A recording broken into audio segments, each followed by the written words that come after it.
All right, welcome back to Stock Tricks with Nick for this week's Breakout Watchlist. In today's video, I'll be covering 10 stocks that have breakout potential in the upcoming week.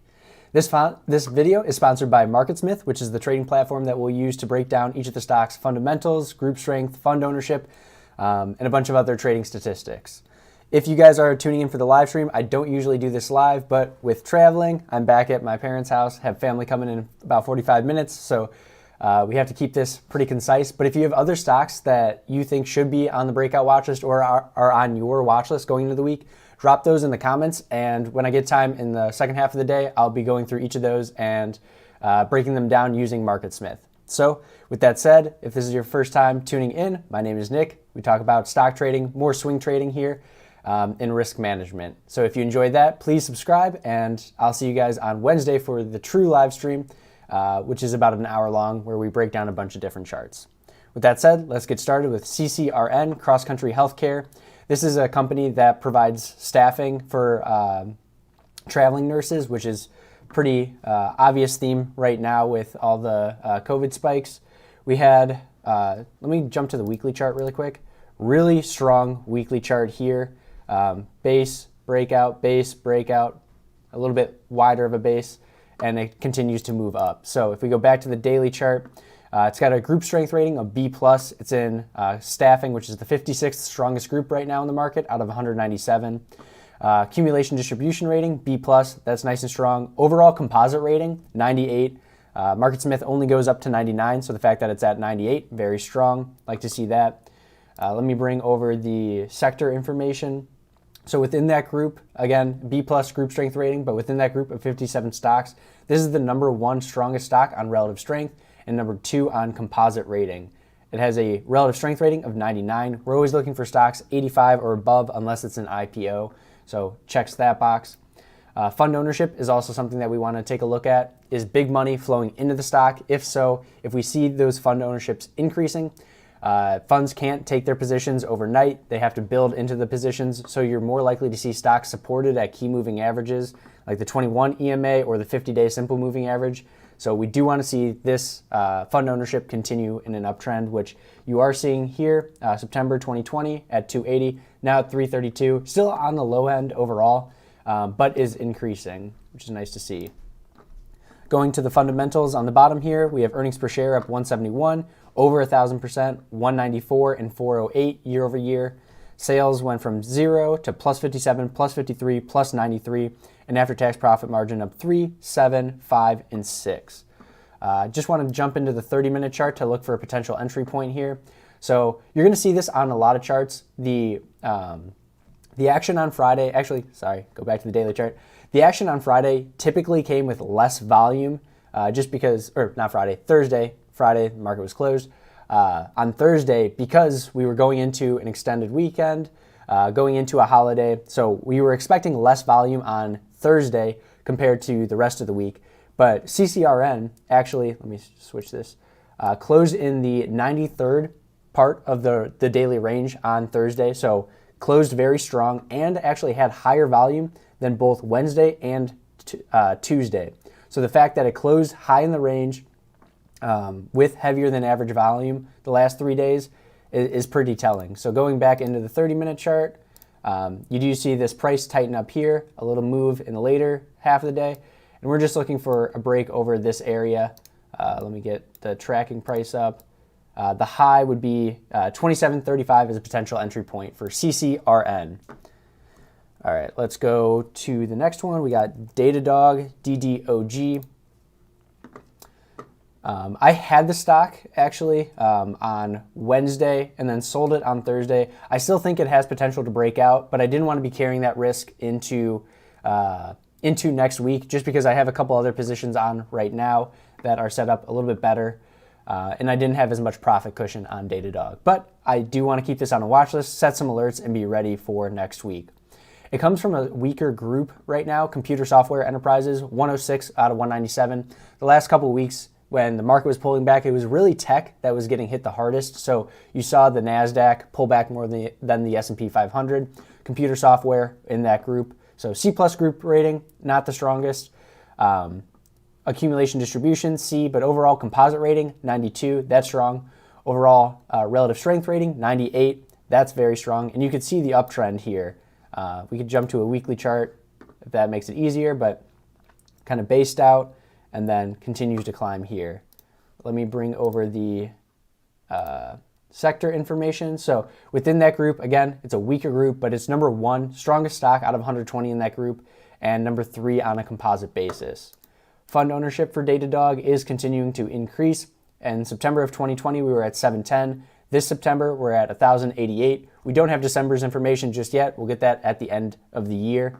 But we're nice strong uptrend. And you can see how the price tracks with the fund ownership increasing. So that's something to keep an eye on. What I want to do, looking at the 30-minute chart, let me get this back. It looked like it was getting going, and then the last 30 minutes of the day, it reversed and closed at the low of the day. Expected to see the heaviest volume in that last 30 minutes compared to the first 30 minutes. That's the other kind of 30-minute section that had the most. But I really want to see this, going back to a daily chart, I want to see this kind of pull back and test the 50, 21, and 8 EMA. They're all at the same point right now. So if the market shows any weakness, kind of going to QQQs, we saw the market really extend the last 3 days. So having some digestion of that move, a slight pullback, some profit taking from shorter term traders, that makes sense to me. If we pull back, we have 3 key moving averages all at the same spot. We want to keep an eye on that. So I don't see a super clean entry point right now on this, but in the second half of the week, it's definitely a stock that I want to keep on the watch list. So that's Datadog, DDOG.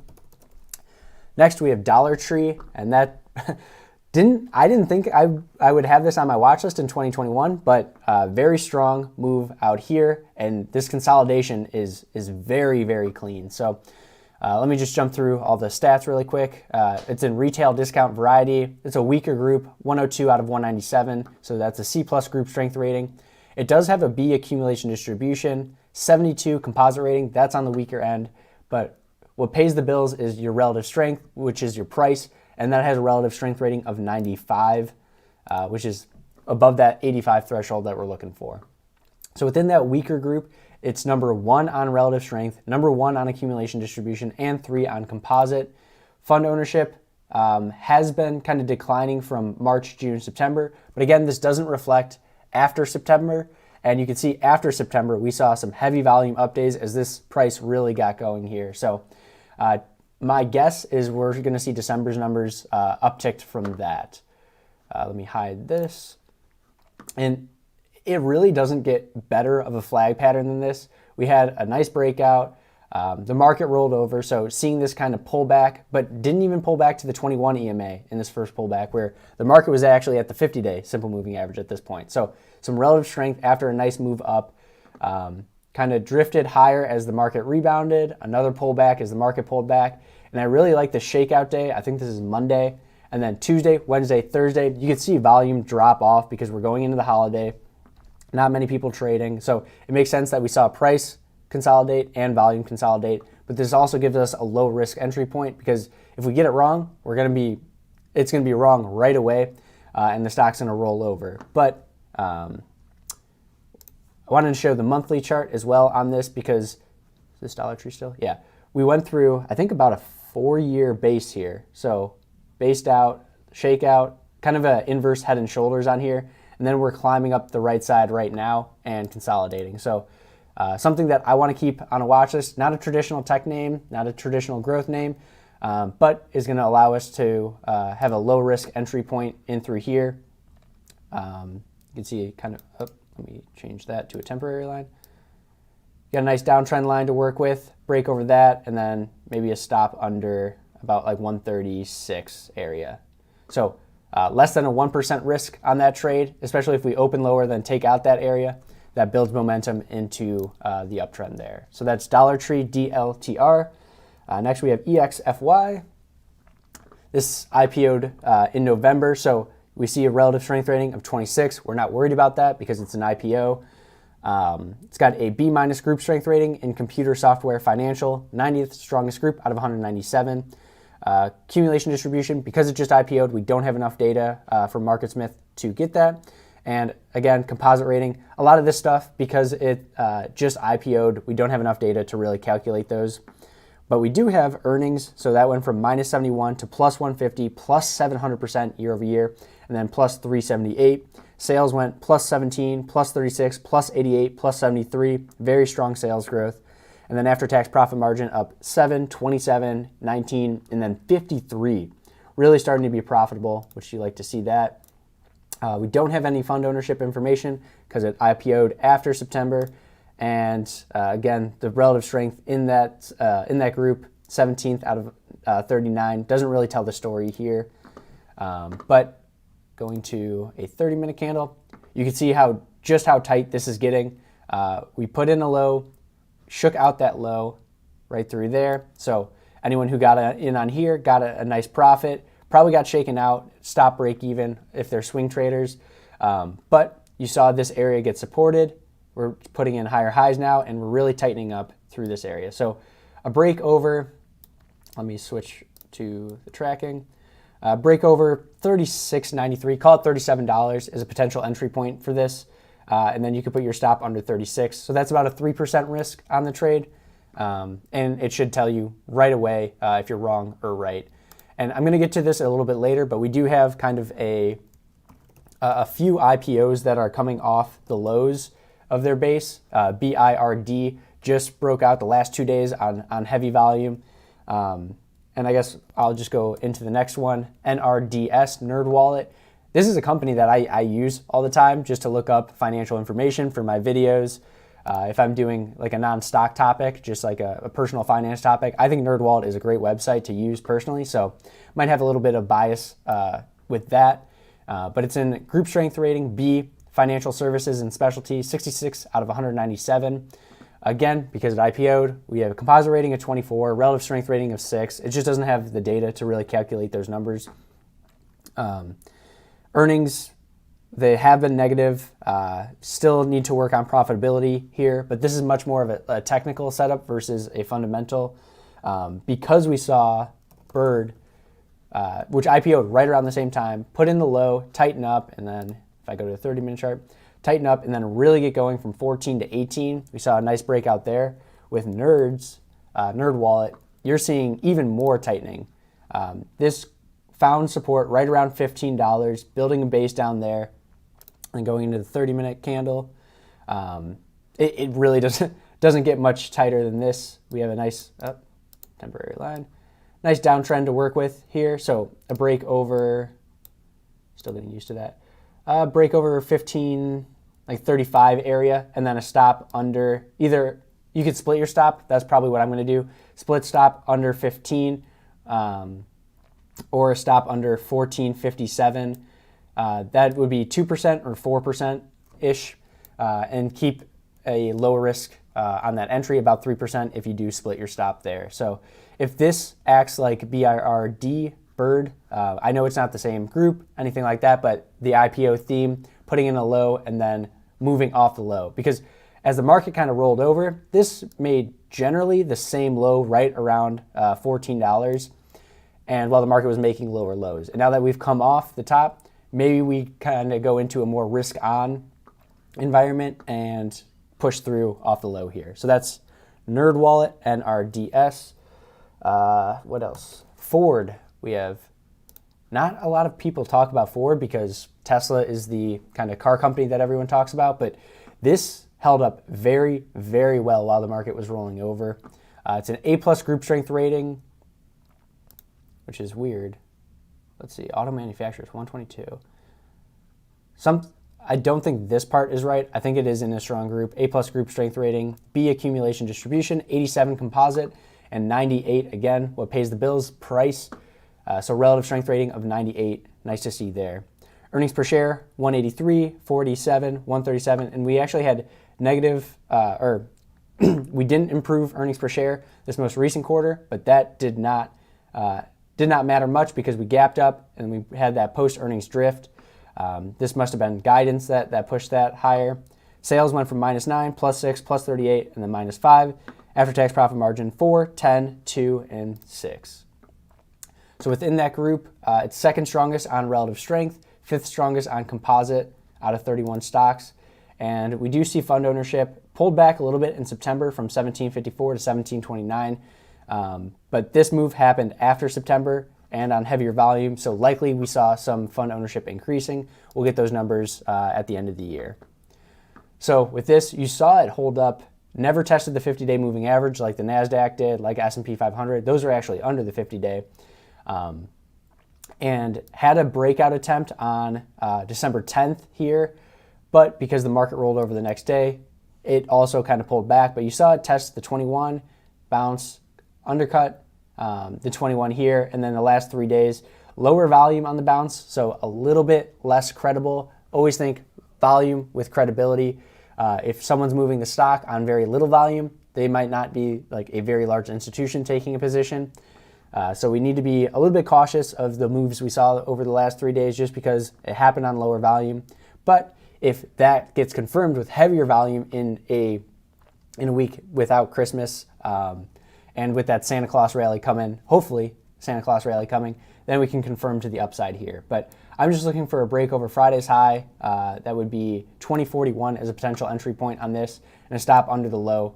Not on Friday, sorry, on Thursday. Low was $20, so a break under $19.99, and I would get out of the trade. So that's Ford.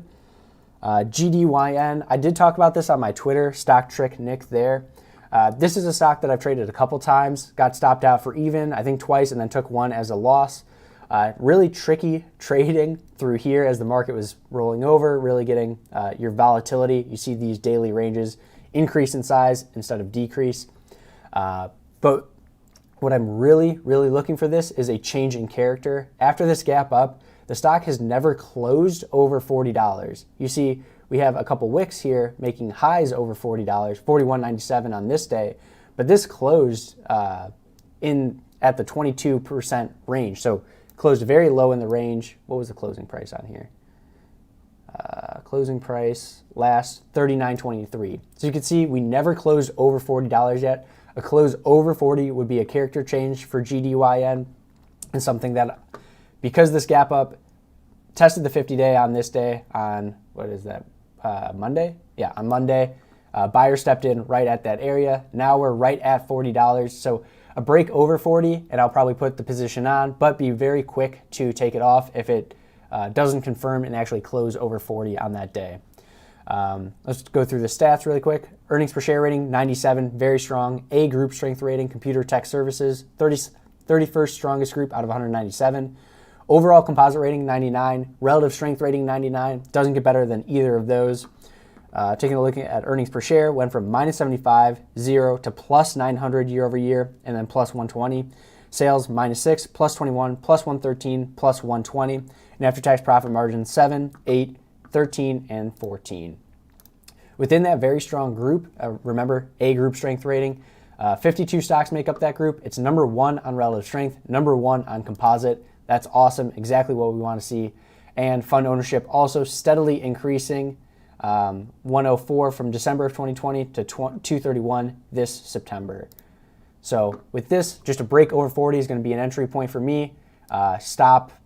If it gets over 40, I'm going to be trying to move my stop right around to $39.99 as quickly as possible, because we know the main character of the stock right now is it goes over 40, but it doesn't close over 40. So if we get out over 40, I want to get my stop to even as quickly as possible, take out that initial capital risk. And then if it confirms the move up and closes over 40, then we're in good. Next, we have LWLG. This is in electric contract manufacturing, 61st out of 197. So it's a B plus group strength rating. It did IPO on September 1st. So relative strength rating, 96. Composite rating, 63. Accumulation distribution, B plus. Doesn't have any earnings, sales, or after-tax profit margins to work with. All NA there. No, actually, we do have fund ownership. 8 funds, so not a lot of information to work with there. Within the group of 14 stocks, second strongest on relative strength, number 1 on accumulation distribution, and kind of midway, 9 out of 14 on composite rating. So this obviously took off from the lows here. What was the low? 833 up to 2030. So I don't know, 220%, 225 or so. From this peak, we've pulled back. We undercut the 8-day EMA, and now we're settling around the 21 EMA right now. Let's jump into the 30-minute chart. you can see this, I said before, it doesn't get much tighter than this. This is extremely tight action. And on, let me check the volume on this day. So on Thursday, we only had 407,000 shares traded, so lighter volume. That's what we were expecting. But look at how tight this gets. So a break over 1675, you could put your stop 1655, a 1.25% risk on this trade. That does have a lot of power to get going and is being supported right around here once, twice, basically 3 times around that 1630 to 1640 area right there. So LWLG IPO'd this year. Not a lot of fundamentals to work with, but a nice technical setup that we have a low risk entry point on.